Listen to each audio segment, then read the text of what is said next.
ନମସ୍କାର ସାଙ୍ଗମାନେ, ଆଜି ଆମେ ଅଷ୍ଟମ ଶ୍ରେଣୀ ସାମାଜିକ ବିଜ୍ଞାନ ବହିର ପ୍ରଥମ ଅଧ୍ୟାୟ ପ୍ରାକୃତିକ ସମ୍ବଳ ଓ ତାର ବ୍ୟବହାରର ପ୍ରଶ୍ନ ଉତ୍ତର କରିବା।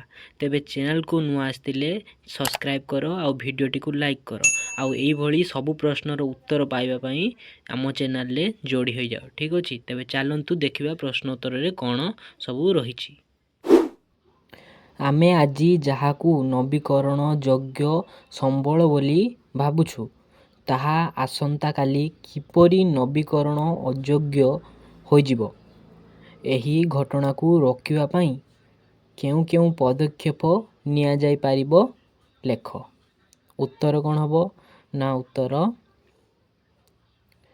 ଆଜିର ନବୀକରଣ ଯୋଗ୍ୟ ସମ୍ବଳ ଯଦି ଅତ୍ୟଧିକ ବ୍ୟବହାର ଓ ଅପଚୟ କରାଯାଏ, ତେବେ ଆଗାମୀ ଦିନରେ ଏହା ନବୀକରଣ ଅଯୋଗ୍ୟ ହୋଇପାରେ, ଯଥା ଜଙ୍ଗଲ କାଟିବା ଓ ପାଣି ଅପଚୟ କରିବା।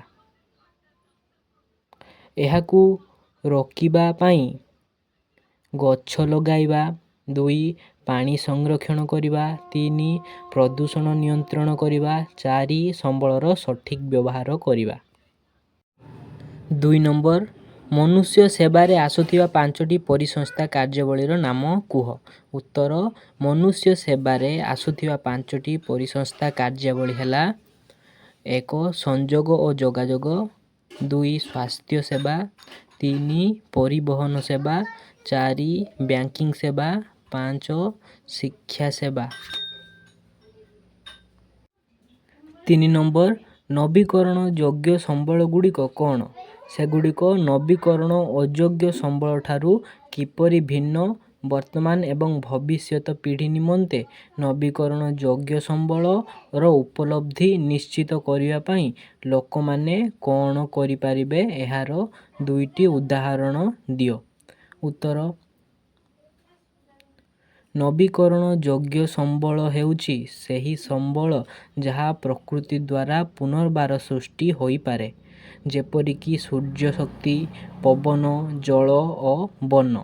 ନବୀକରଣ ଅଯୋଗ୍ୟ ସମ୍ବଳ ହେଉଛି ସେମାନେ ଯାହା ଏକାଥରକେ ବ୍ୟବହାର ପରେ ସହଜରେ ପୁନଃ ସୃଷ୍ଟି ହୋଇପାରି ନଥାଏ, ଯେପରିକି କୋଇଲା, ପେଟ୍ରୋଲିୟମ, ପ୍ରାକୃତିକ ଗ୍ୟାସ୍। ବିଭିନ୍ନତା, ନବୀକରଣ ଯୋଗ୍ୟ ସମ୍ବଳ ପୁନଃ ମିଳିପାରିବ। ନବୀକରଣ ଅଯୋଗ୍ୟ ସମ୍ବଳ ସୀମିତ ଓ ଶେଷ ହୋଇଯାଏ।